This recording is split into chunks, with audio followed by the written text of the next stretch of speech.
There are moments so small the world barely notices them. A door left ajar, a candle snuffed too early, a word spoken in the wrong room at the wrong hour. This is the story of one such word.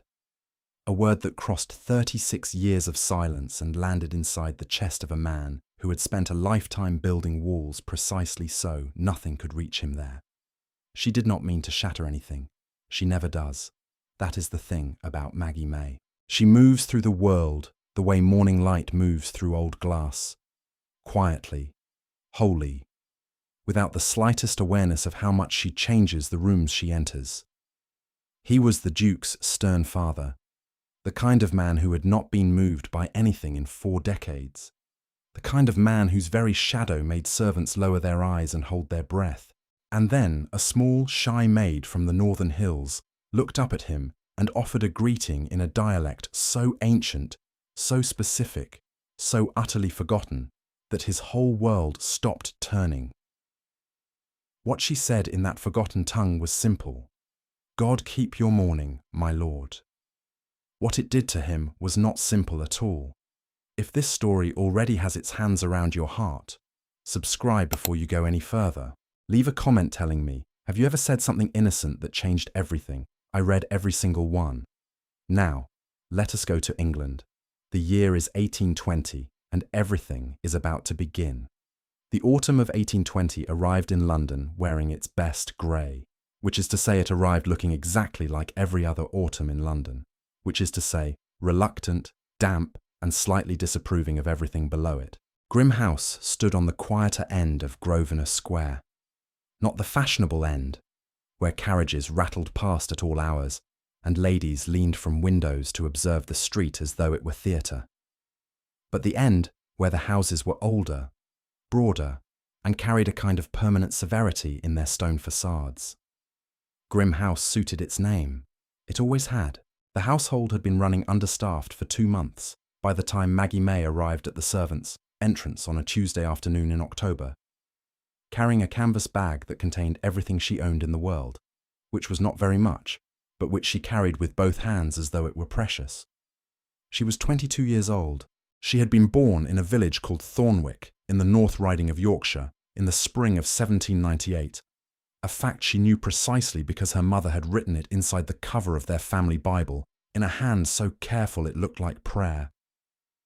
She had grown up knowing the weight of stone walls and the particular silence that settles over hills when snow is coming. She had grown up knowing herbs by smell and seasons by the colour of the sky and people by the sound of their breathing. She had not grown up knowing London. London was an entirely different creature. "You're the new housemaid," said Mrs. Hartley, the housekeeper, without looking up from her ledger.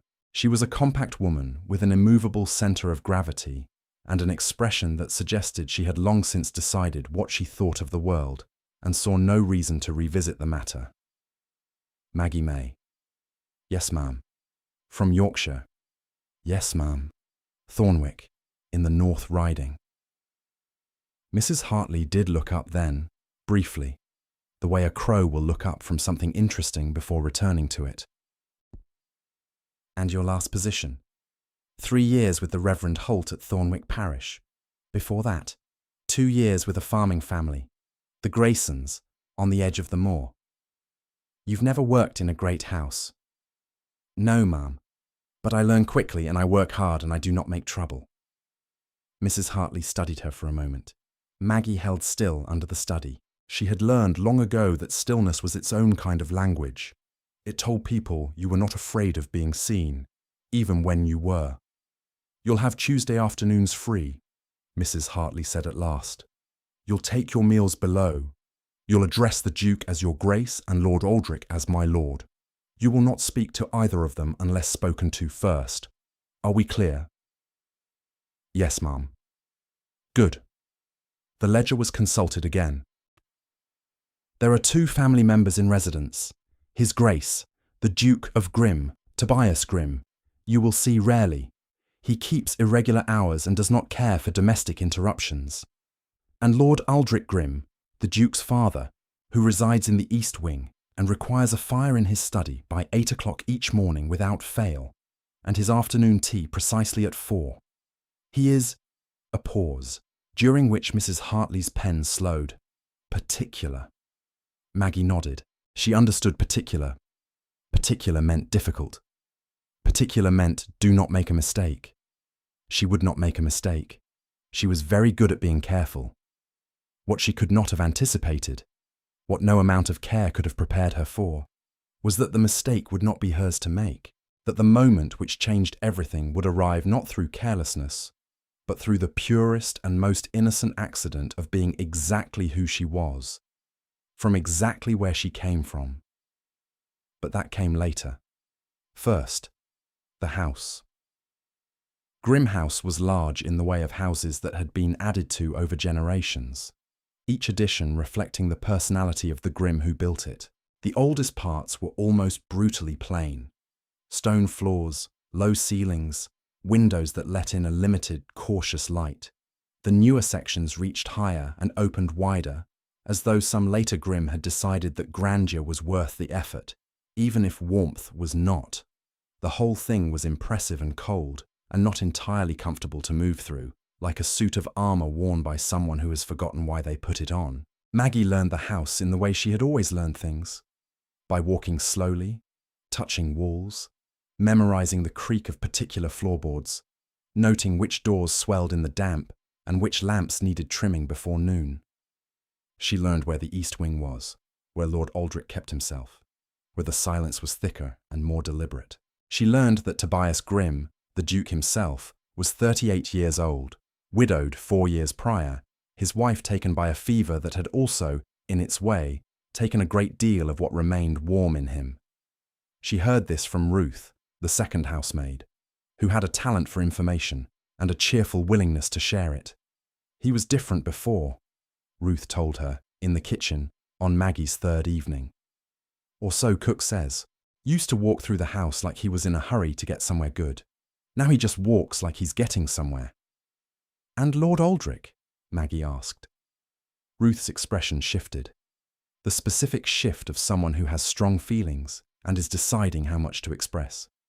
Old as the house and twice as cold, she said finally. Never wrong about anything, certainly never sorry about anything. Been that way as long as anyone can remember. Maggie absorbed this. She filed it beside the knowledge of the swelling doors and the lamp wicks that needed attention. It was all, in the end, information about how to move carefully through a space that did not entirely welcome movement. She was very good at moving carefully. It was the 4th morning of November, a Wednesday, pale and dry and still in the particular way that precedes proper winter. When it happened, Maggie had taken over Lord Aldric's study fire from Ruth, who had slipped on the back stairs and turned her ankle. Not badly, but enough that Mrs. Hartley had ordered her off it for 3 days. The assignment was simple. Arrive before 8, lay and light the fire, set the coal scuttle to the right of the grate, confirm the curtains were drawn exactly halfway. Not more, not less, Lord Aldric was particular about the light, and leave before Lord Aldric himself descended. She arrived at 7:40. She did everything correctly. She was gathering the grate tools to leave when the study door opened at 7:53. She turned, because there was nothing else to do. He was already in the room. Lord Aldric Grimm was 71 years old, born in the winter of 1749, when England was a different country and the world moved at a different pace. He was tall in the way of men who had always been tall and had never found occasion to apologize for it. He had white hair worn without powder, sharp features, and a quality of presence that reminded Maggie, unaccountably, of standing too close to a church bell. The sense that if the man decided to make a sound, you would feel it in your bones. He stopped when he saw her.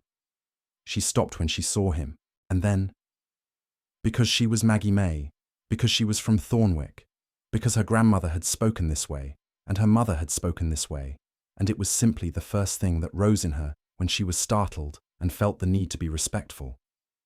She dipped her head and said, "God keep your morning, my lord."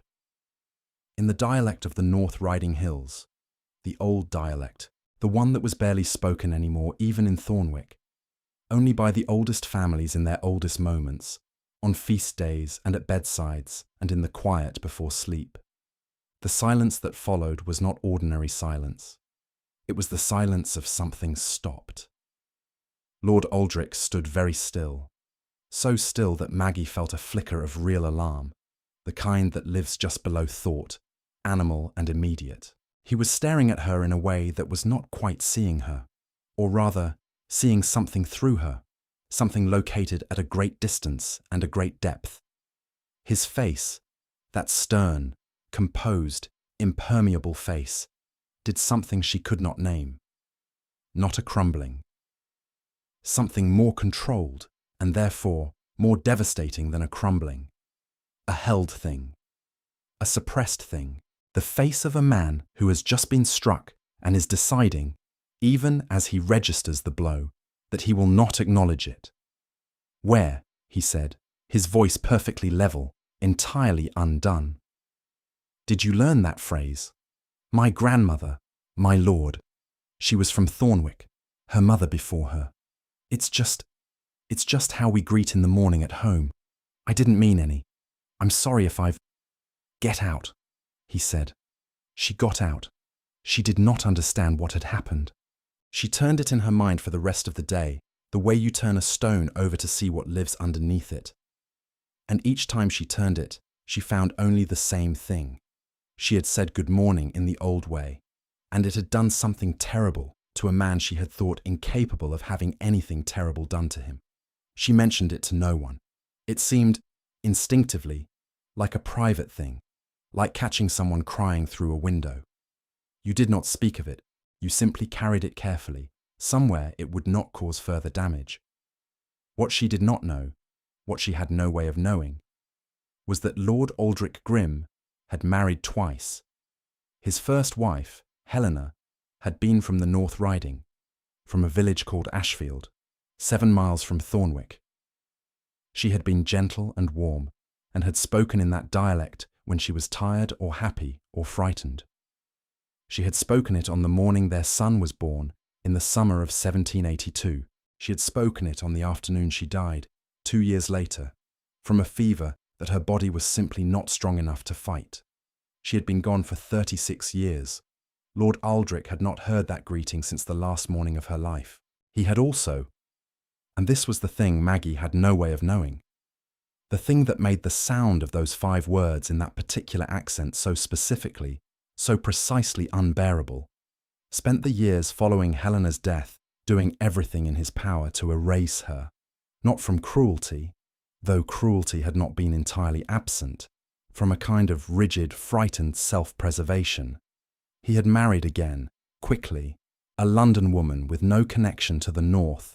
He had ensured his son Tobias was raised in London, schooled in London, formed by London, that nothing in Tobias's upbringing would carry the scent of Helena's world.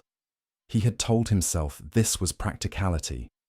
He had not examined the claim closely, and now a girl from Thornwick was in his house saying, God, keep your mourning in Helena's voice, with Helena's vowels, and the walls he had built with 36 years of determined, methodical effort had cracked from top to bottom in 5 words. No wonder he had said, get out. It was the kindest thing he could manage. Tobias Grimm had not planned to be in the East Corridor at 8:15 on a Wednesday morning. He had not planned to be anywhere in particular. Planning had become, in the 4 years since Eleanor's death, a somewhat theoretical exercise. He moved through his days with the mechanical efficiency of a man who has decided that precision is a reasonable substitute for purpose. He had been to his father's study to leave a letter that required the old man's signature. Estate business, the kind that could not wait.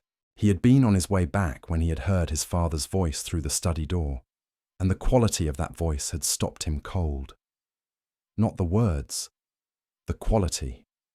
Tobias had been listening to his father's voice for 38 years.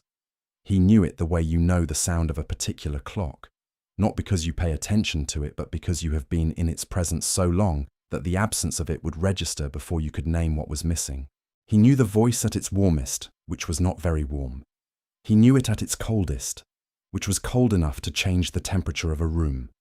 He knew the voice of disapproval and the voice of command and the very specific voice his father used when discussing money, which was the voice of a man who believes money is the only thing that will not eventually disappoint him.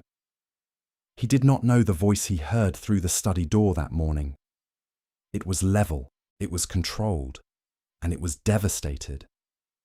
By the time he processed what he had heard and reached the door, Maggie was already in the corridor, head down, great tools in hand, walking quickly in the direction of the servants and stairs with the particular posture of someone trying to take up less space than their body actually requires. He noticed her because he was in the corridor. He noticed her because she was moving quickly. He noticed her because his father's devastated voice was still ringing in his ears, and something in him was reaching, instinctively, for the source of it. She was a small woman with dark hair pinned back under a cap, wearing the plain dress of a housemaid, carrying a set of fire irons. She did not look up as she passed. "Wait," he said. She stopped. She turned. She looked at him with the careful, neutral expression that servants learn to wear, the expression that says, "I am ready to be of use," and simultaneously reveals nothing of what the person beneath the expression is actually feeling. He found himself, unexpectedly, wanting to know what the person beneath the expression was feeling. "You're new," he said, which was not what he had intended to say. He had not, in fact, intended to say anything. The word had simply arrived. "Yes, Your Grace, Maggie May, I started Monday last. You were in my father's study." A beat, very small, very controlled. "Yes, Your Grace. Ruth has turned her ankle. I was covering the morning fire. What did you say to him?" The expression shifted. Not much. Just enough for him to see that something had happened in that room that she was carrying with care. "I offered him a morning greeting. Your Grace. I didn't mean any offense. I think I startled him." A pause. "I'm sorry if I did wrong." Tobias looked at her for a moment. She held the look with the quality he would later come to understand was simply her nature. Not boldness, not defiance, simply a kind of clear-eyed steadiness that had nothing to hide and therefore hid nothing. "What kind of greeting?" he said. Something crossed her face. Uncertainty. The uncertainty of someone trying to gauge how much truth is safe to offer. "An old one," she said, "from where I'm from. The North Riding. My grandmother's way of saying good morning." A small breath. "God keep your morning, my lord. That's what I said. I didn't know it would." She stopped. "I'm sorry, Your Grace. I don't entirely understand what I did." Neither do I, Tobias thought. But something had moved in him. Hearing those words in her accent, with her vowels, something had moved in him the way a piece of furniture moves when you shift it after years in the same spot, revealing the outline of where it was, the mark it left, the strange, pale shape of absence. He did not understand why. He had never been to the North Riding. He had no connection to it. He had been raised entirely in London by a father who seemed to have no memory of anything before London. "Go about your work," he said. She went. He stood in the corridor for a long moment, looking at the door of his father's study, thinking about the voice he had heard through it. He waited 4 days before doing anything. This was characteristic. Tobias Grimm did not act quickly on things that felt important. Feeling had, in his experience, a way of expanding into whatever space you gave it, and so the strategy was to give it very little space, to press it into a small manageable corner and keep it there until it stopped being inconvenient. The feeling did not stop being inconvenient. On the 5th day, a Sunday, mild for November, with weak sunlight falling through the library windows at an angle that turned the dust in the air to gold, he went looking for her. He found her in the library itself, on a stepladder, returning a set of volumes to a high shelf. She did not hear him come in. He stood for a moment in the doorway, watching her work with the unhurried deliberateness of someone who does not know they are being observed, and therefore has no reason to perform industry. She was simply working, carefully, quietly, returning each book to its precise place. He cleared his throat. She turned on the ladder. He watched her register who he was and make the small adjustment, the straightening, the settling into the neutral expression that she always made. He was beginning to notice the moment before the adjustment, the brief instant when her face was simply her face. "Your Grace, do not come down," he said. "Finish what you're doing." She turned back to the shelf and continued. He walked into the library, to the window, and stood looking out at the square. "Tell me about Thornwick," he said, to the window. A pause, the soft sound of a book being placed. "My lord." "The village. Tell me about it." Another pause. She was uncertain again. He could hear it in the quality of the silence. "It's small," she said, at last. "There's a church that's 400 years old, or close to it, and a river that floods every 3 springs out of 5, and more sheep than people. The hills come right up to the edges of it. In winter, they go white, and the whole place looks like the inside of a cloud." She paused. He heard her turn slightly. "It's beautiful," she said, quietly. "I know it's not much, but it's beautiful." "Are there many families there who still speak the old dialect?" "Fewer every year. The young ones mostly don't. It's mostly the old grandmothers now, and the ones who learned it from them. Mine did. My mother did. I suppose I do as well, when I'm not minding myself." Tobias turned from the window. "Where specifically in Thornwick?" She had come down from the ladder by now, was standing with her hands quiet at her sides, watching him with those steady eyes. "The eastern part, Your Grace, near Ashfield Edge. My family has been there since, well, longer than anyone can remember, I think. My grandmother used to say our name was on the church roll as far back as it goes." Ashfield. He did not know why that word snagged in him. He had never been to Ashfield. He was certain of it. And yet the name had the quality of something half-remembered. Not a memory exactly, but the ghost of one.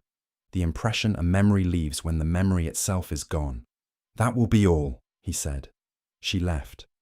He stood in the library, in the fading November light, and thought about a dialect he had never heard, and a village he had never visited, and the sound of his father's voice through a study door, undone by 5 words spoken in a language he could not name.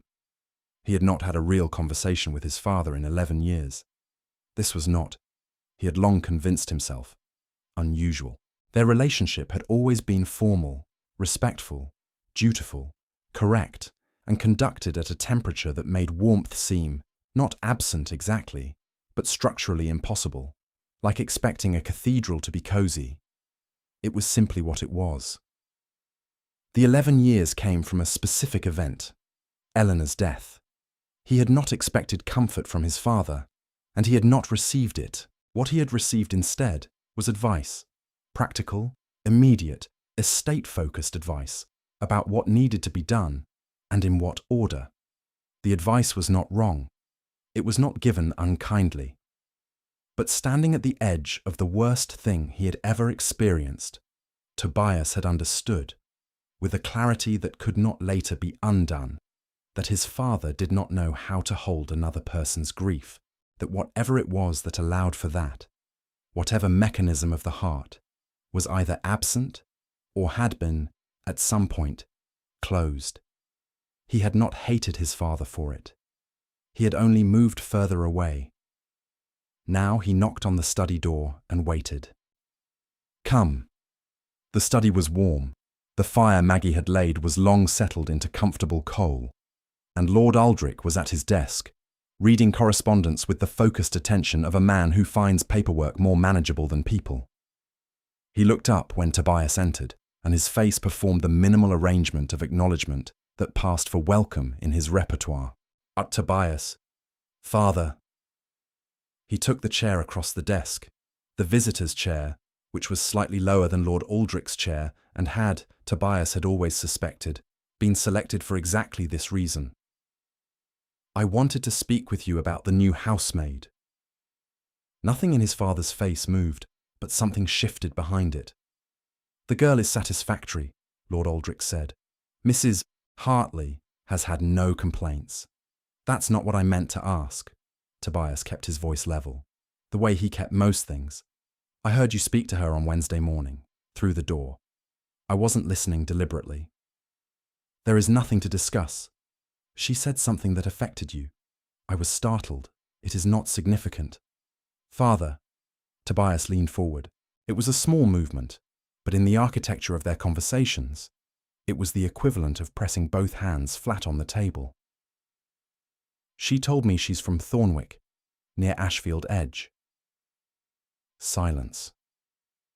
She told me her family has been there for generations, that she learned the old dialect from her grandmother. He held his father's gaze.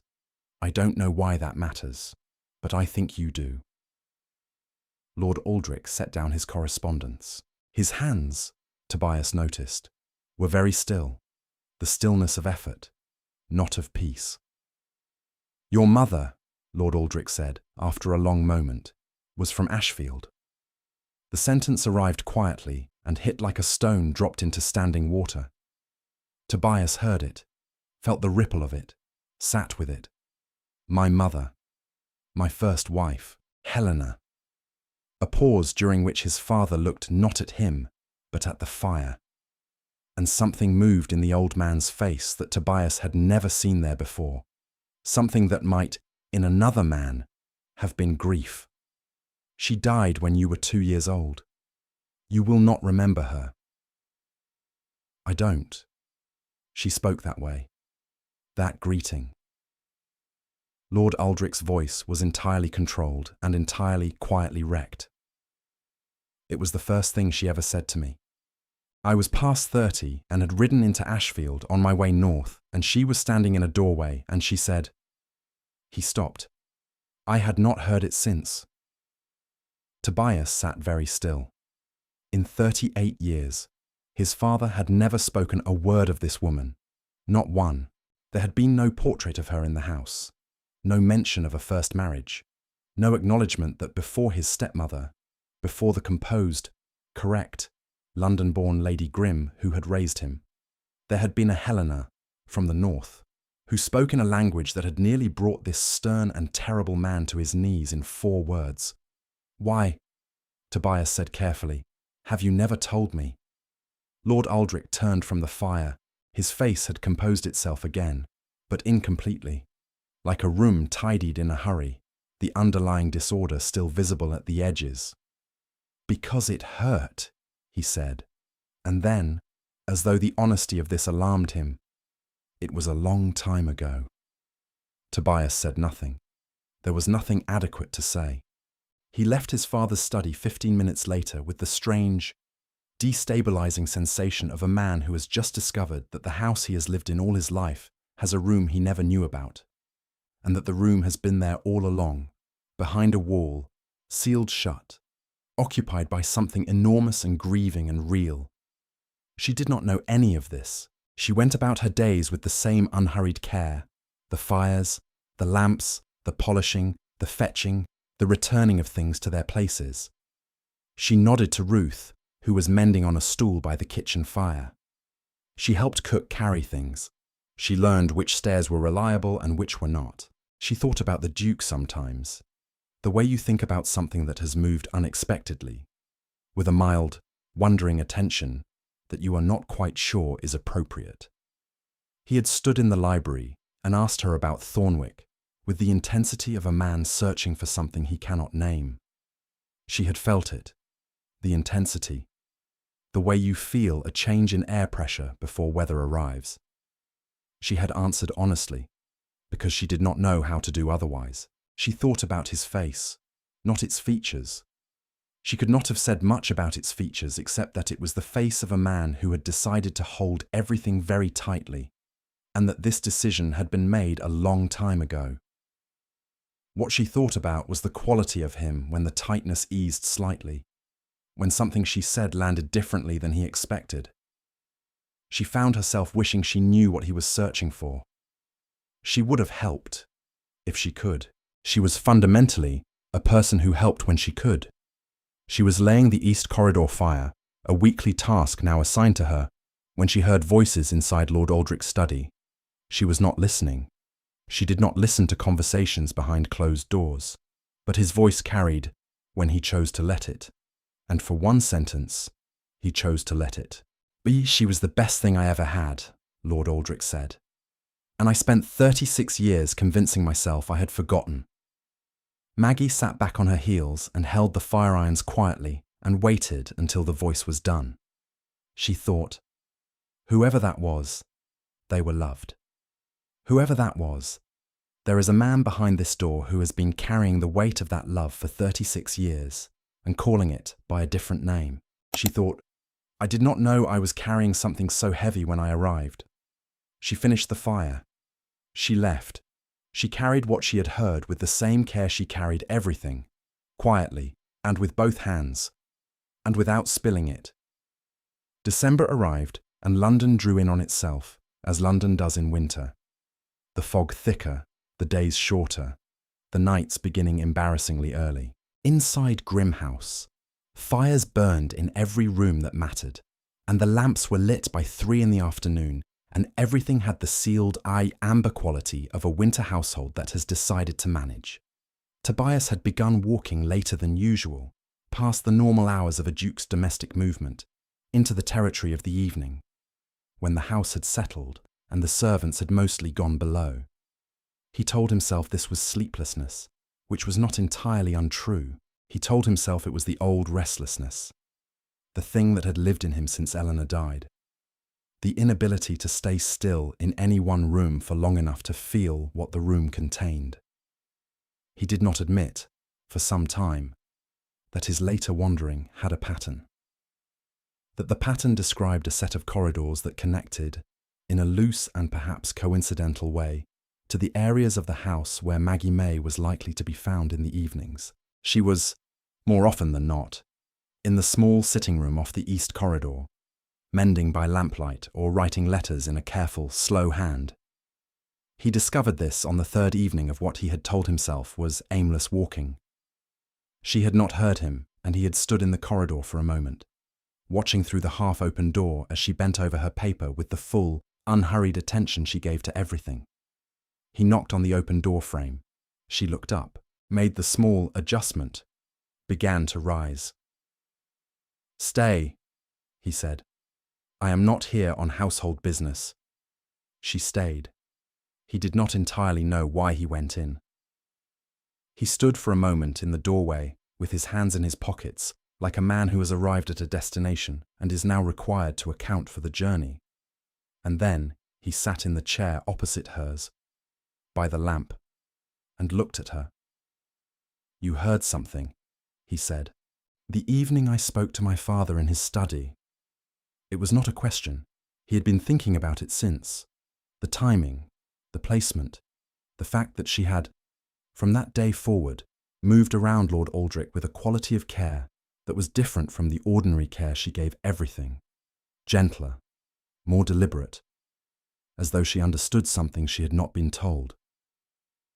She held his gaze for a moment, then looked down at her letter. "I did not intend to hear it, Your Grace." "But you heard." "Yes." And a pause. "And I'm sorry," she said quietly, "that he lost someone like that and kept it so, that he kept it the way he did, all those years. It seems a terrible way to carry a thing." Tobias was quiet. Outside, fog was pressing at the window with the patient persistence it brought to everything in December. The lamp between them made a small, warm territory against the cold of the room. "She was my mother," he said. "I did not know she existed until last month." Maggie looked up. Her eyes were very dark in the lamplight, very still and full of something that was not pity. He would have known pity, would have felt the familiar stiffening against it. This was something else.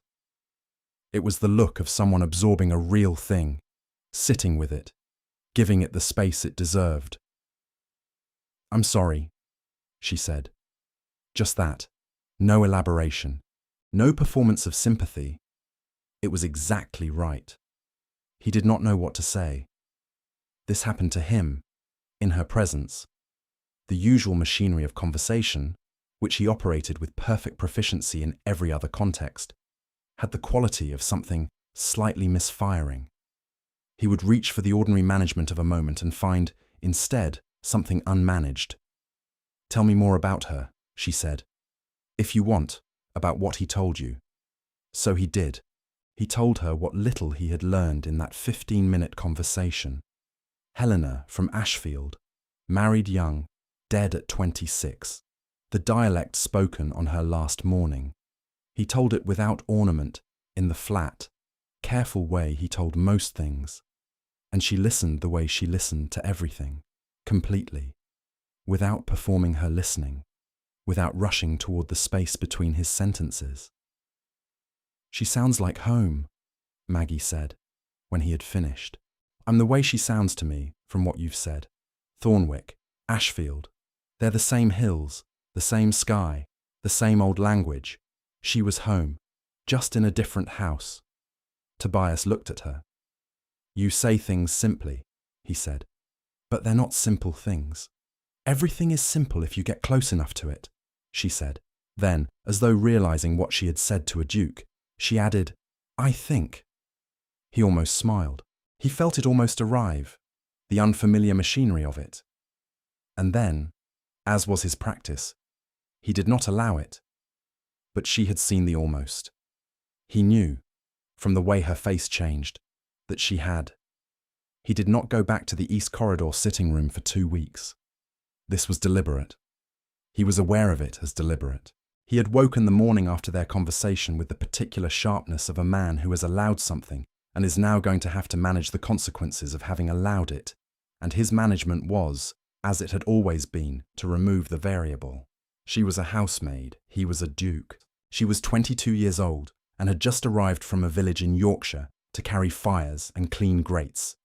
And he was 38 and widowed and had not had a conversation that felt like a real conversation in. He did not know exactly how long. He was not sure he had been counting. He told himself all of these things in the correct order. He told himself he was being responsible. He told himself Eleanor would have understood. Eleanor would not have understood. Eleanor would have told him, in the particular direct, affectionate way she had, that he was being a fool and also a coward, and also possibly a bore, and she would have made him laugh while she said it, because Eleanor had been very good at making him laugh. He missed her. He missed her always, in the persistent, structural way of someone whose house is missing a wall.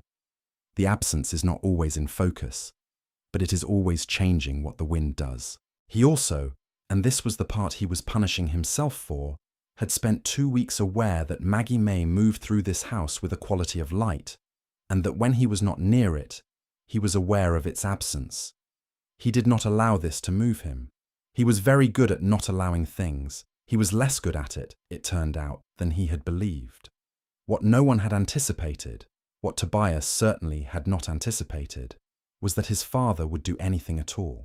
Lord Aldric Grimm had spent his life doing very little that anyone had not anticipated.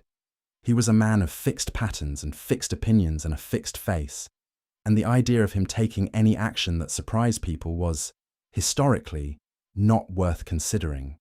And yet, on a Wednesday afternoon in mid-December, precisely at 4 o'clock, precisely at the moment when Maggie brought his afternoon tea, precisely when the light was at that particular low December angle that turned the study the colour of old gold, Lord Aldric looked up from his correspondence and said, "Sit down." She had the tray. She was setting it on the table near his chair. She stopped. "My lord?" "Sit down. I want to speak with you." She sat, on the edge of the chair, hands folded, the neutral expression carefully in place, but beneath it, he was a perceptive man, Lord Aldric, whatever else could be said of him, something wary and watchful and, underneath the wariness, kind. He looked at her for a moment. "You are from Ashfield Edge." "Thornwick, my lord, near Ashfield Edge." "Your grandmother's name?" A flicker of surprise, of uncertainty. "Elspeth May, my lord. Before that, Elspeth Ward." Something moved in the old man's face. Ward, he said, very quietly. Yes, my lord. Helena Ward was my wife, Lord Aldric said. My first wife. She died in 1784. She was from Ashfield. He looked at the fire. She had a sister, Elspeth, who was younger, who, I believe, married a man named May. Maggie was very still. Or your grandmother, Lord Aldric said, was Helena's sister. The silence that followed was long and complete, and full of the kind of weight that long silences accumulate when everything in the room has just rearranged itself into a different shape. I didn't know, Maggie said finally. Her voice was steady. She was, he thought, she was her grandmother's granddaughter. She absorbed things without breaking. My grandmother never. She spoke of a sister who died young. She didn't say more than that. I didn't know her name. She would not have spoken of it. Elspeth and I did not end well. A pause. I was not. He stopped. Started again, because Lord Aldric Grimm was not a man who started and stopped, but he was apparently going to be today. I was not kind about Helena's family after she died. I thought distance was protection. I was wrong. I was wrong about a great many things. And I did not discover this until I was old enough that there was very little to be done about it. Maggie looked at him. Lord Aldric Grimm had not had anyone look at him the way this girl looked at him in. He could not count the years. Without judgment, without the performance of forgiveness that implies the performer feels superior. Simply looking, simply being present with what he had said. She would have been glad, Maggie said carefully, that her sister was remembered. Whatever else happened. He nodded. Once. Precisely. You may go, he said. She rose. She took the tray to the table. At the door, she paused. God keep your mourning, my lord, she said, gently, not a repetition of the first time, not an accident, a gift, deliberate, offered with both hands. Lord Aldric Grimm did not respond. But when she had gone, he sat for a very long time in the firelit room, and his face, which had held itself closed for 36 years, allowed, in the privacy of that moment, something old and long overdue to move through it. January arrived, cold and honest and without sentiment, the kind of month that does not pretend to be other than it is. Tobias had resumed his evening walks and stopped pretending he didn't know where they went. They talked, in the east corridor sitting room, with the lamp between them, for 15 or 20 minutes, on the evenings he appeared and she was there. They talked about nothing in particular, and somehow always arrived somewhere that felt particular.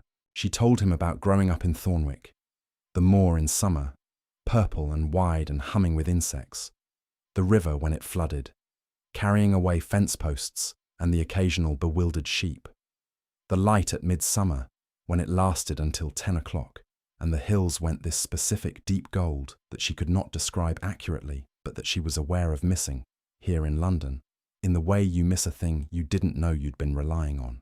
He told her, slowly, in pieces, the way you give things you are not sure about giving, about Eleanor. Not the loss of her, exactly.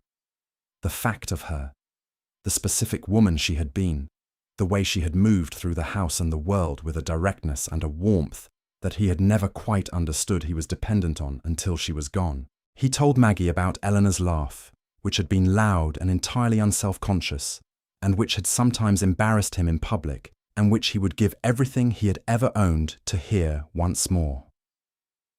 Maggie listened. She was very good at listening. And then, in the second week of January, on a Friday, he arrived at the sitting room at the usual hour, and she was not there. Ruth was there, ankle fully healed, looking surprised to see him. "Now, where is Maggie May?" he said. Ruth's expression went through several stages. "She's been given other duties this week, Your Grace. Mrs. Hartley moved her to the upper floors." He found Mrs. Hartley. He understood, in the 30 seconds of their conversation, that Mrs. Hartley had moved Maggie because Mrs. Hartley was a perceptive woman who had noticed the Duke's evening walks and who had reached the entirely correct conclusion, and who had then, in the way of a conscientious housekeeper, done what she felt necessary to manage the situation. It was, Tobias knew, the right thing to do. It was responsible. It was correct. It protected Maggie from a situation that had no good outcome. He told Mrs. Hartley to reinstate the previous arrangement. Mrs. Hartley looked at him for a moment with the expression of a woman who has things to say and is deciding whether the power differential makes it worth saying them. "Your Grace," she said. "I'm aware," he said. She reinstated the arrangement. He went to the East Corridor sitting room and stood in it alone, in the lamplight, and thought about what he was aware of. He was aware that this was not sustainable. He was aware that there was no version of what was happening between them that did not eventually end in one of two ways. The way where it ended before it became anything, which was safe and responsible and correct, or the way where it became something, which was neither safe nor responsible nor correct, and which would require him to make a decision he had been telling himself for 2 weeks he would not make. He was aware that he had stopped wanting to not make it. He was aware that this terrified him. Not the wanting. The terrifying part was what came after wanting. The part where you opened yourself and trusted the world with what was inside. The part where you built something real and then lived with the knowledge that real things could be taken. Eleanor had been taken. He was aware that this was the argument he had been having with himself for 11 weeks, since a shy maid from Thornwick said a morning greeting to the wrong man in a forgotten language, and quietly, entirely without meaning to, unlocked something in this house that had been sealed for a very long time. She was going to leave. She had decided this on the morning of the 5th of February, which was a Saturday, which was the day she had woken up and looked at the ceiling of the servants' dormitory and understood, with the simple clarity that comes sometimes in the earliest part of the morning before the mind has its defences assembled, that she was in love with Tobias Grimm, not in the way of stories, not dramatically, not with visible symptoms, in the way of something that had grown so gradually that you could not point to the moment it had started, the way you cannot point to the moment winter becomes spring, only to the moment you look at something and see that it has changed completely while you were busy with other things. She lay in the grey February dark and held this knowledge and felt its full weight. He was a duke. She was a housemaid. These were facts. She was not stupid, and she was not cruel enough to herself to pretend that facts were malleable when they were not. She also knew, in the clear, honest interior of herself, beneath the practical management of the situation, that what happened in the East Corridor sitting room on those evenings was real, that he was not performing, that the man who talked about Eleanor's laugh with a voice like a careful hand over glass was not being strategically kind. He was being real, and real was the most dangerous thing he could have been. She could not stay, not because she did not trust him, because she trusted herself, trusted her own ordinary, genuine heart, not to be able to manage what it was becoming in this house, in that lamplight, in the presence of that man. She gave Mrs. Hartley notice on a Tuesday. She said she had a family matter in Yorkshire requiring her return. This was not precisely a lie. Her mother was getting older, and the house was getting quieter, and both of these things were real. She simply arranged them into a shape that resembled a reason to leave when the actual reason was too private and too dignified for general circulation. She was packed by Thursday. The canvas bag, filled as before, carried with both hands. She said goodbye to Ruth and to cook and to the kitchen cat, who was indifferent to goodbyes as cats tend to be. She said goodbye to Mrs. Hartley, who looked at her with the expression of a woman who understands precisely what is happening and who cannot, in good conscience, ask it to be otherwise. She did not say goodbye to Tobias Grimm. She told herself this was because she did not encounter him, which was partly true. The other part was that she did not trust herself to say it and mean only goodbye. She left on a Friday morning in the second week of February before 8 o'clock, when the house was in its earliest hours and the corridors were quiet and the fires had not yet been lit. She went out through the servants' door and into the grey London morning and turned north. He discovered she was gone at 9 o'clock when he went to speak to Mrs. Hartley about a household matter, and the household matter was not the thing he actually spoke about. Mrs. Hartley told him. He stood in her office for a moment. When did she leave? This morning, Your Grace, just before 8. Did she say where she was going? Yorkshire, Thornwick. He did not say anything else. He went to his study. He sat at his desk. He looked at the correspondence that required his attention and did not touch it. He thought about a voice saying, "It's beautiful. I know it's not much, but it's beautiful." He thought about Eleanor, who would have told him not to be a fool. He thought about his father, sitting alone in a firelit study with 36 years of a closed door and what lived behind it. He thought, I am 40 years away from being that. He thought, I could be that man, precisely and entirely that man. Keeping everything sealed and calling it by a different name, he stood up.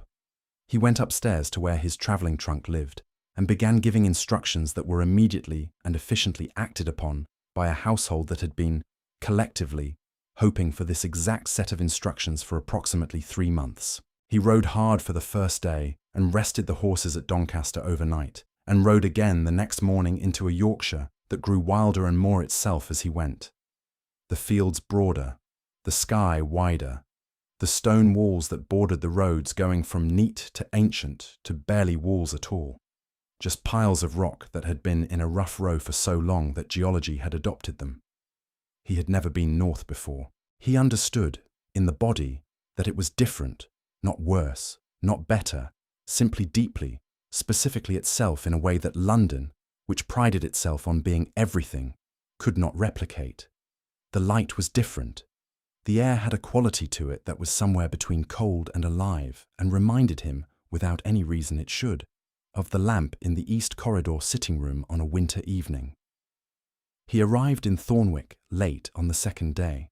It was exactly as she had described it, and also nothing like a description, because descriptions are always approximate, and the thing itself is always more particular. The church was very old, the river visible at the village's western edge, the hills coming down close and certain. There were more sheep than seemed strictly necessary. He asked at the inn where the May family lived, and was given directions with the unhurried helpfulness of a place that sees few strangers and treats them accordingly, not with suspicion, exactly, but with the thorough attention due to something unusual. The house was stone, like everything here, small and sure of itself. There was a light in the lower window. He knocked. She opened it. She was in her home clothes. The plain, simple things she wore when she was not performing the duties of a housemaid, which made her look, somehow, more entirely herself. Her hair was down. She had been reading by the look of it. She had the distracted expression of someone pulled back from somewhere. She saw him. He watched her face do several things in rapid succession. Surprise, confusion, a brief flicker of something he recognized as hope, immediately preceding the effort to look like it wasn't hope, and then the careful, composed expression settling like a sigh. "Your Grace," she said. "I drove for 2 days," he said, "to tell you that I know this is irregular.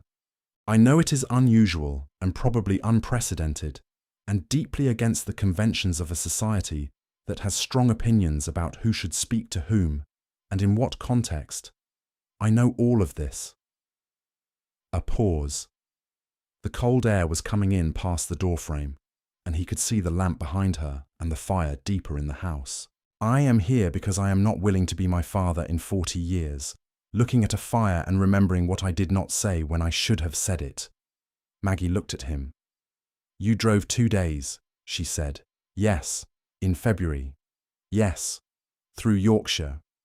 It is a large county," he said, "but navigable."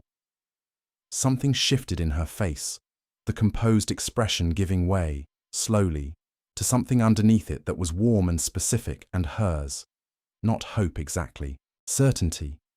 "What did you come to say?" she said.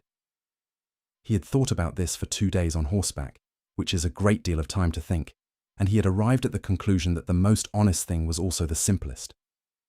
"That when you left," he said, The house became a different quality of quiet, and I had not known, until you were gone, how many kinds of quiet there are, and I prefer the kind with you in it. She was quiet herself, for a moment. He was aware of the cold. He was aware of the distance he had covered.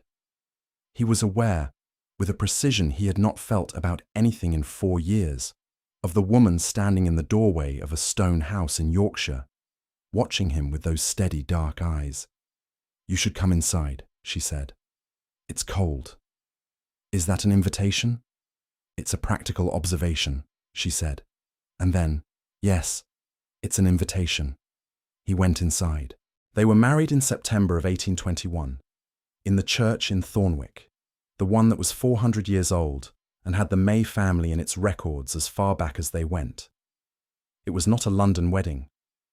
It was not attended by anyone significant to the social calendar. The hills were still gold with late summer, and the river was running low, and there were, as promised, more sheep than people. Lord Aldric came north for it. So did Ruth, who had been given the week by Mrs. Hartley with the brief instruction that she was to say nothing about it to anyone, and who had promptly told Cook everything in considerable detail. Mrs. Hartley herself sent a note, correct, formal, and containing, in its final line, the words "We are very glad," which Maggie kept folded inside the family Bible, beside the entry of her own birth. This was the thing no one had expected, including Lord Aldric himself, who had spent 3 months informing his correspondents that Yorkshire in September was impractical and suggesting various reasons why attendance was not possible. And then, on a morning in August, had appeared at his son's study door and said, in the tone of a man issuing a statement of fact, "I will need the carriage arranged."